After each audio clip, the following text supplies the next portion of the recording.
Salut tous bien-aimés dans le nom puissant de notre Seigneur et Sauveur Jésus-Christ. Et je dis merci au Seigneur pour la grâce de pouvoir encore partager sa parole avec vous en cette occasion. Je vais vous prier d'incliner la tête et qu'on recommande ce moment ensemble entre les mains du Seigneur. Merci Seigneur pour ce moment. Sois-en le maître. Parle-nous, enseigne-nous par ta parole et donne-nous l'humilité de recevoir ta sémence. Qu'elle puisse germer et porter des fruits au nom de Jésus-Christ. Amen. Voilà, bien-aimés, j'espère que vous allez bien dans vos maisons. En tout cas, c'est une très grande joie pour moi de savoir que vous êtes là et que vous allez bien. Nous allons donc parler d'un thème cette fois-ci que nous intitulons « L'intimité personnelle avec Dieu ». L'intimité personnelle avec Dieu. Bien-aimés dans le Seigneur, il est important que, en plus de nos réunions collectives, de nos assemblées, de nos responsabilités à l'Église, de nos engagements au niveau des cellules, de ceci, de cela, bref, en plus de tout ce que nous faisons en collectif avec les autres, il est important et même indispensable que nous ayons aussi une intimité personnelle avec Dieu, c'est-à-dire tout simplement des moments où, seul avec Dieu, nous passons du temps dans la prière, dans l'adoration, dans la méditation de la parole, dans l'écoute, les témoignages, mais vraiment un temps seul à seul avec Dieu. Et c'est vraiment important. Pourquoi? Tout simplement parce qu'il y a des choses que Dieu ne nous révèle que quand nous sommes seuls avec lui. Vous voyez? Même si ces choses peuvent concerner tout le monde, même si ces choses peuvent concerner nos membres de famille ou notre famille, notre église, mais les seigneurs préfèrent des fois ou aiment bien des fois les dire directement à nous-mêmes, en aparté, quand nous sommes avec lui. Donc, c'est vraiment important que nous puissions avoir un agenda avec le Seigneur, seul avec lui, en dehors même de nos cultes des familles et tout. Vraiment un temps où vous vous enfermez dans votre chambre ou dans un endroit où vous dites c'est vous et Dieu. Et où vous lui parlez et vous l'écoutez, vous recevez des instructions. Cela est important, pourquoi? Parce que ça nous permet au fait de nous voir tels que nous sommes dans la présence de Dieu. Vous voyez? Ça nous permet de voir le reflet de Dieu en nous. Ça nous permet de nous affermir d'abord individuellement afin d'être utiles quand nous sommes en collectif, quand nous sommes ensemble avec les autres. Souvent, les gens n'ont pas quelque chose de particulier à apporter au collectif ou au groupe ou à l'assemblée, tout simplement parce que en dehors de l'assemblée, ils n'ont pas une intimité avec Dieu. Vous voyez? Et cela fait que dès qu'au niveau du groupe, au niveau de l'assemblée, les choses ne marchent pas, automatiquement, ils sont aussi impactés, ils sont aussi handicapés parce qu'au fait, ils n'ont rien d'autre en dehors de ce qui est collectif. Et nous avons vu ces choses, surtout pendant les confinements ici, où on ne devait plus se rassembler physiquement, où les églises étaient fermées, où chacun devait rester chez soi. Et c'est fort dommage que pendant ces temps, beaucoup aient perdu leur foi. Parce qu'au fait, eux n'avaient pas d'intimité avec Dieu, ils ne savaient pas prier seuls. Ils ne savaient pas communier avec Dieu seul. Donc, eux, c'était quand ils sont à l'église, ils sont avec les autres, c'est alors qu'ils prient, c'est alors qu'ils lisent la Bible, c'est alors qu'ils parlent avec Dieu.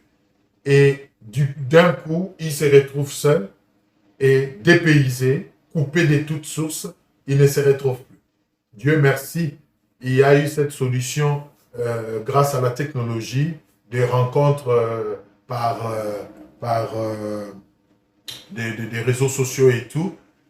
Et ça a quand même aidé certaines personnes, mais ceux qui ont pu tenir, c'est ceux qui avaient été prudents et avaient pris le temps de cultiver une intimité personnelle avec Dieu.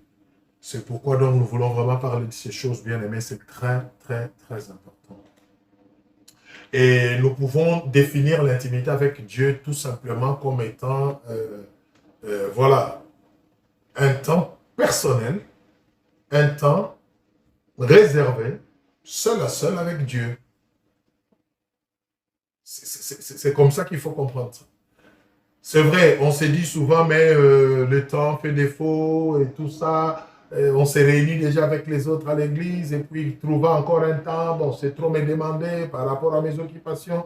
Mais moi, j'ai toujours dit, soyons un peu réalistes et rentrons à nous-mêmes avec un peu d'honnêteté. Nous verrons que vraiment le Seigneur est très, très, très généreux avec nous. Dieu nous accorde 24 heures par jour. Et faisons chacun un petit calcul. Combien de temps nous accordons à Dieu? Hormis nos temps de culte habituels ou quoi, sur ces 24 heures-là, quelle est la portion de temps que nous réservons à Dieu? Et si nous sommes sincères, nous verrons que ce n'est pas grand-chose. Donc, essayez de créer une tranche pour Dieu afin d'avoir une intimité personnelle avec lui. Moi, je crois que ça ne sera pas trop nous demander, mais par contre, tout le bénéfice sera pour nous, d'autant plus que nous apprendrons à connaître Dieu dans d'autres dimensions aussi, et c'est très, très, très important. Et une autre chose qu'il faut considérer, c'est que nous n'aurons jamais assez de temps. Le temps ne sera jamais assez. Le temps, moi j'ai compris qu'il faut le créer. Le temps, il faut vraiment le créer, il faut se discipliner. Sinon, il y aura toujours quelque chose à faire, il n'y aura jamais de temps libre. Donc il faut se discipliner, décider de réserver un temps. Et il n'y a pas un timing recommandé. Non. Et c'est là où aussi, personnellement, j'aime beaucoup Dieu. Parce qu'en fait, Dieu n'est pas gourmand, vous savez. Dieu ne nous impose pas. Mais ce qu'il attend de nous, c'est d'être fidèles quand nous lui dédions un temps. Quand vous décidez, par exemple, de passer votre intimité avec Dieu chaque jour pendant 10 minutes ou 15 minutes ou une demi-heure ou une heure selon votre capacité, Dieu ne vous dira pas non, c'est beaucoup ou c'est peu. Non. Mais ce qu'il attendra en retour, c'est que vous soyez fidèles, c'est que vous respectiez justement cette tranche que vous lui avez donnée. Donc, Dieu nous attend dans la fidélité à ce que nous lui donnons librement. Mais il ne nous impose pas, donnez-moi 4 heures du temps, donnez-moi 5 heures du temps, non. Et là aussi, j'aimerais ouvrir une parenthèse, ne vous comparez à personne en cette matière-là. Chacun a sa grâce, chacun a sa façon dont le Seigneur le conduit.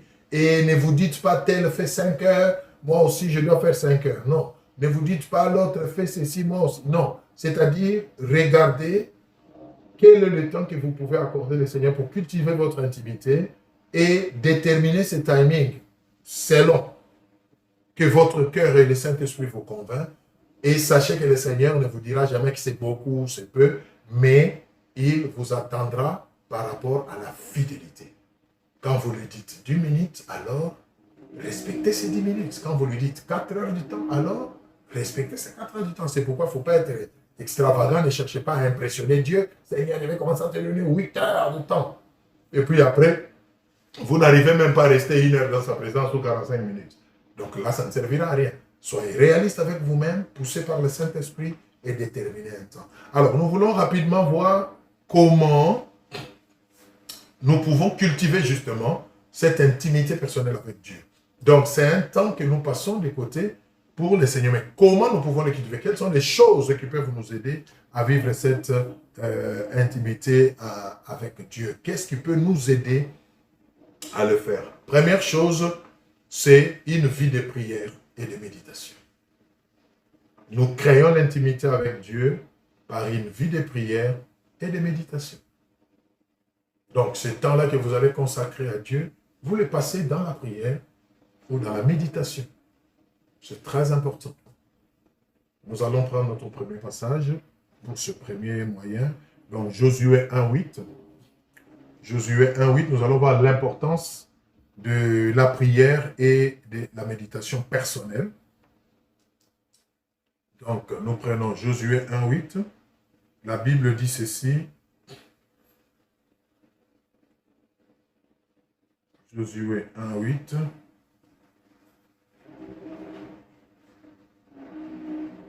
Josué 1:8. Qu'est-ce que la Bible dit? Je vous laisse trouver.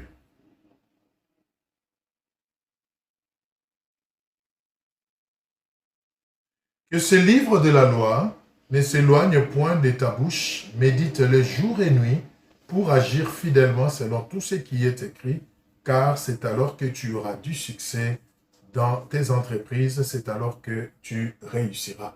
Voyez? Donc, la première chose, le premier moyen de créer l'intimité avec Dieu, c'est une vie de prière et de méditation. Et la parole de Dieu est claire, que ce livre-là ne s'éloigne point de ta bouche. Médite-le jour et nuit. Pourquoi? Parce que c'est en méditant la parole de Dieu que nous apprenons ce que Dieu attend de nous. C'est en méditant la parole de Dieu que nous comprenons qu'est-ce que Dieu veut de nous, qu'est-ce que nous devons faire, quels sont nos devoirs en tant qu'enfants de Dieu, quelles sont nos responsabilités, quels sont nos droits aussi en tant qu'enfants de Dieu. Plus nous méditons la parole de Dieu, plus nous connaissons le Seigneur, et plus nous connaissons le Seigneur, plus nous nous éloignons du monde, nous nous éloignons de l'ennemi aussi, et l'ennemi n'arrive plus à nous contrôler. Parce que souvenez-vous, parmi les armes efficaces que l'ennemi utilise, c'est l'ignorance. Il fait tout pour nous garder dans l'ignorance parce qu'il sait que tant que nous serons ignorants, lui pourra nous contrôler, lui pourra nous orienter. Mais nous arrivons facilement à lui résister. Plus nous méditons la parole de Dieu, nous avons la connaissance et nous sommes capables de répliquer aux tentations de l'ennemi grâce à la parole de Dieu. C'est très important. Et la prière nous permet de parler à Dieu. Ouais. La prière nous permet d'écouter Dieu. La prière nous permet aussi de recevoir des révélations de la part de Dieu. C'est très important. Nous avons des décisions à prendre, nous avons des choix à opérer. Quand nous passons du temps dans la prière, dans la méditation, nous donnons l'occasion au Seigneur de nous révéler des choses que nous ne connaissons pas. Souvenez-vous de Jérémie 33:3. Invoque-moi, je te répondrai. Je te révélerai des choses cachées, des choses que tu ne connais pas. Mais quand est-ce que le Seigneur nous révèle des choses cachées? C'est quand nous sommes dans sa présence, c'est quand nous passons du temps avec lui, seul à seul. Il nous parle de notre avenir, il nous parle de nos enfants, il nous parle de nos projets, il nous inspire, il nous donne des directives. Donc c'est vraiment important de créer cette intimité avec Dieu par une vie de prière et de méditation. C'est vraiment important. La deuxième chose qui va nous aider à créer l'intimité avec Dieu, bien-aimé, l'intimité personnelle avec Dieu, c'est une vie de sanctification et d'obéissance. Donc, à côté de la vie de prière et de la méditation de la parole de Dieu, nous avons la vie de sanctification et d'obéissance. Ça aussi, c'est très important, bien-aimé. Nous croyons à un Dieu qui est saint. Nous croyons à un Dieu qui est grand, qui est pur. Et nous devons aussi marcher dans la sainteté. La Bible dit que tous ceux qui s'approchent de lui puissent se sanctifier. Ouais. Et quand nous sommes sanctifiés, nous marchons aussi dans l'obéissance. Parce que ça ne sert à rien de prier, de recevoir les directives de la part de Dieu. Ça ne sert à rien de méditer la parole et d'acquérir la connaissance si nous n'obéissons pas à ces choses. Nous devons aussi prendre la décision d'obéir, de pratiquer ce que le Seigneur nous enseigne par sa parole. Quand sa parole nous dit « ne commettez pas l'adultère », il faut que dans notre vie aussi nous veillions à ce que nous ne puissions pas commettre l'adultère. Parce que nous ne pouvons pas vouloir d'une chose et de son contraire. Et c'est là où nous échouons souvent. Nous accumulons la connaissance, mais nous ne la pratiquons pas. Et là, c'est une perte de temps, bien-aimé. C'était très important. Prenons un passage aussi par rapport à cette deuxième stratégie. 1 Thessaloniciens 4, 3 à 5. Qu'est-ce que la Bible nous dit? 1 Thessaloniciens 4, 3 à 5. La Bible dit ceci.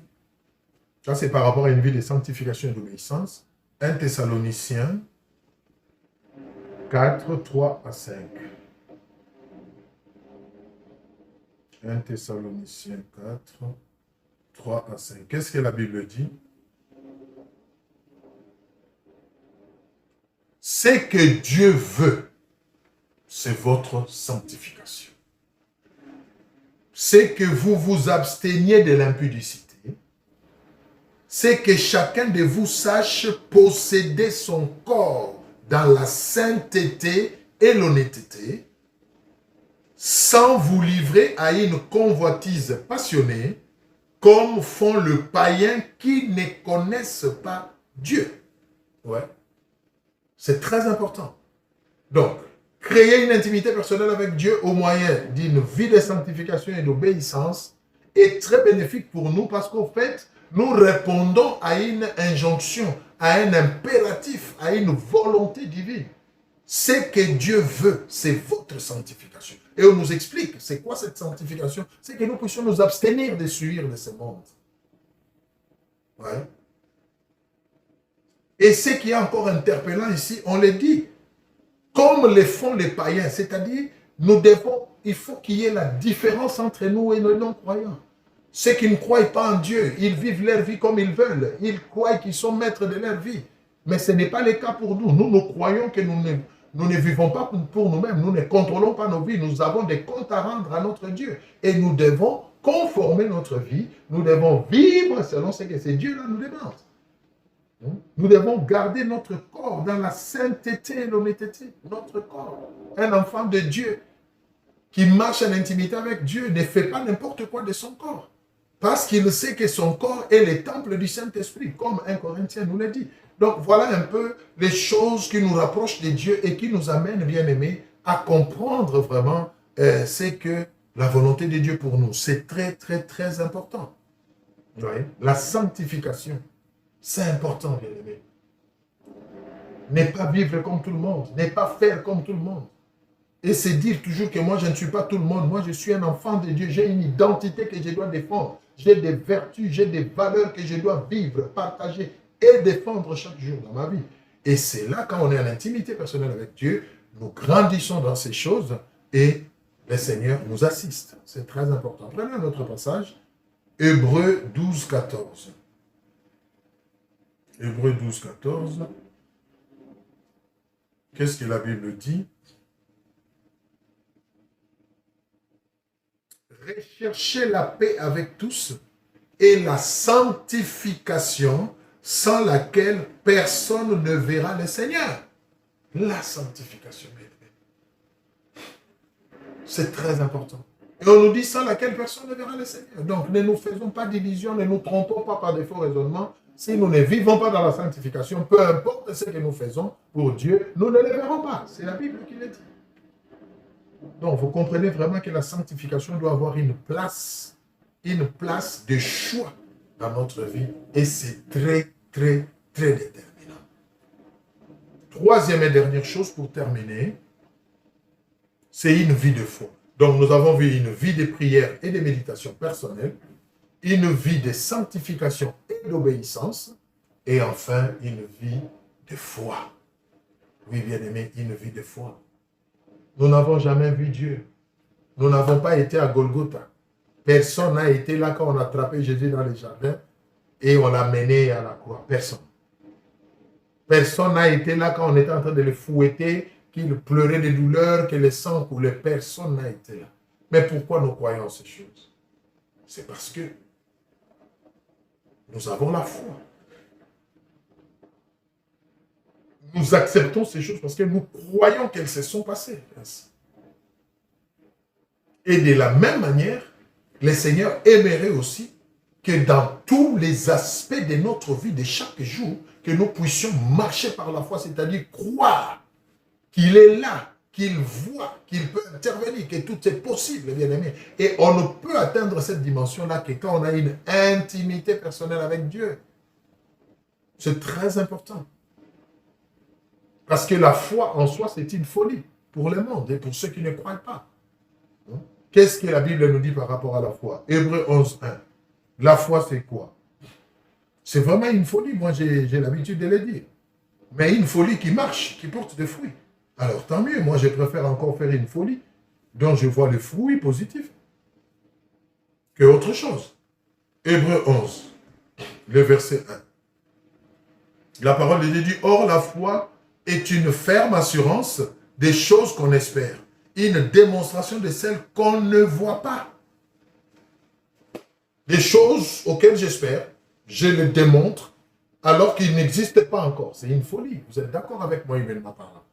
Mais c'est justement de cette manière-là que le Seigneur veut que nous puissions marcher avec lui.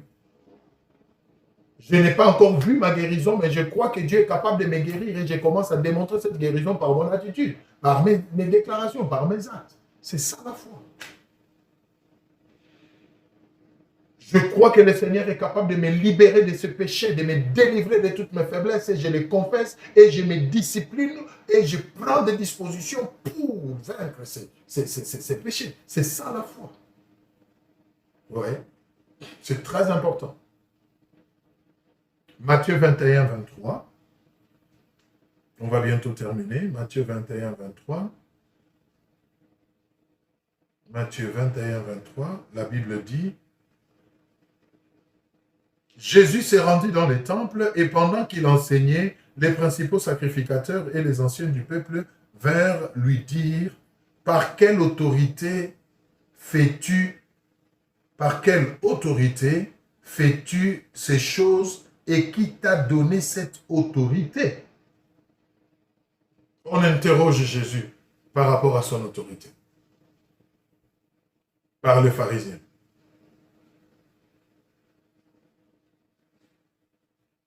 Par quelle autorité fais-tu toutes ces choses? Donc, le pharisien n'avait pas de foi et il ne pouvait pas croire en Jésus. Et ils sont allés loin jusqu'à interroger l'origine, la légitimité de son autorité. Et pourtant, ils l'ont vu. Ils connaissaient les prophéties qui parlaient de son arrivée. Ils l'ont vu venir, mais ils n'ont pas cru en lui. Et voilà pourquoi ils n'ont pas été sauvés. Beaucoup d'entre eux ont. Du moins. Mais nous ne l'avons pas vu. Nous n'avons pas vu Jésus physiquement, mais nous croyons en lui. Pourquoi? C'est ça la foi. Et ce qui est beau et intéressant et encourageant, sans l'avoir vu, nous croyons. Et cette foi, quand elle est authentique, nous voyons le fruit. C'est matérialisé, nous demandons les choses, nous accomplissons les choses en son nom. Donc cela nous confirme davantage que même si nous ne l'avons pas vu, il est réel, c'est ça en fait la foi. Et le Seigneur aimerait vraiment que nous puissions cultiver cela. Et enfin, Jacques 1, 5 à 7, on va terminer par là. Jacques 1, 5 à 7. Jacques 1, 5 à 7. Qu'est-ce que la Bible dit? Jacques 1, 5 à 7. Je vais lire.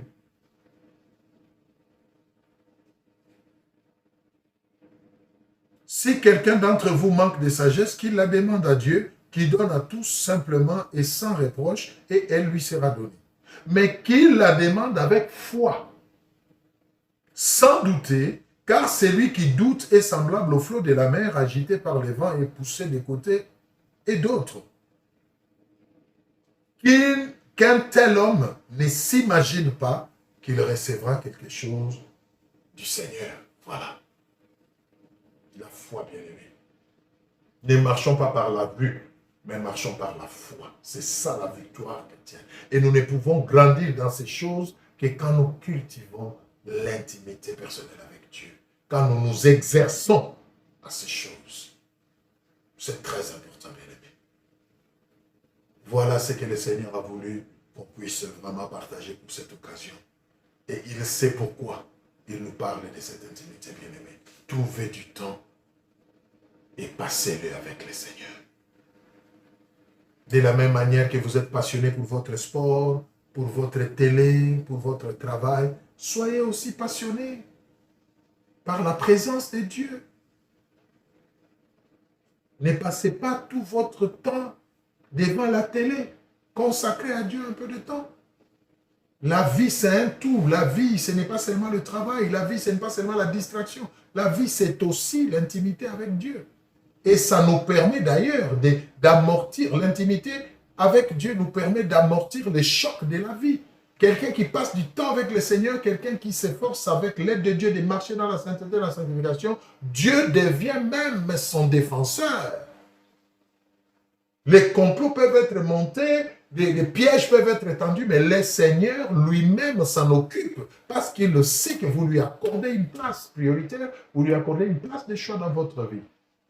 C'est très important, bien-aimés. Je ne sais pas quel est votre emploi de temps, je ne sais pas combien vous êtes occupés, mais tout ce que je sais est que Dieu nous donne suffisamment de temps pour nous, alors créons un petit espace pour lui aussi, afin que nous puissions passer du temps avec lui. C'est très important. Ceux qui ont pu survivre pendant ce confinement, ce sont ceux-là qui avaient l'habitude d'intimité personnelle avec Dieu. Ils ont pu résister, ils ont pu tenir. Mais beaucoup sont tombés dans la foi, beaucoup ont régressé parce qu'ils n'étaient pas habitués. On ne sait pas ce qui peut arriver demain ou après-demain. Soyons de ceux-là qui veillent à tout moment et qui sont prêts à survivre grâce évidemment avec le Saint-Esprit dans toutes circonstances. Nous allons nous arrêter par là et je vais vraiment vous exhorter, bien-aimés, si vous n'avez pas encore de temps personnel d'intimité avec Dieu, créez-le. Créez-le avec votre famille, créez-le avec votre épouse, avec votre mari, avec vos enfants. Créez-le, bien-aimés. Et si vous vivez seul, créez-le aussi. Ne vous dites pas, bon, moi je suis seul. Non, vous n'êtes pas seul en réalité. Vous êtes enfant de Dieu. Le Seigneur est là.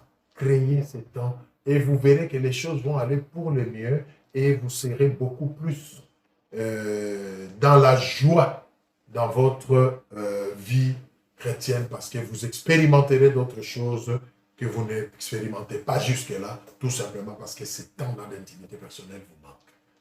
Vraiment que le Seigneur vous bénisse. Je vais vous prier d'incliner la tête et on va prier ensemble. Seigneur, merci pour ta grâce. Aide-nous, Seigneur, à t'accorder aussi du temps. Nous voulons apprendre, Seigneur, à t'écouter dans les secrets, à te louer, à t'adorer seul à seul et à t'entendre nous parler. C'est toi qui mets en nous les vouloir et les faire. Fais-nous cette grâce. Fais cette grâce à mon frère. Fais cette grâce à ma soeur, Seigneur. Je te le demande au nom puissant de Jésus-Christ, notre Seigneur et Sauveur. Amen. Que le Seigneur vous bénisse. Je vous dis à une prochaine occasion.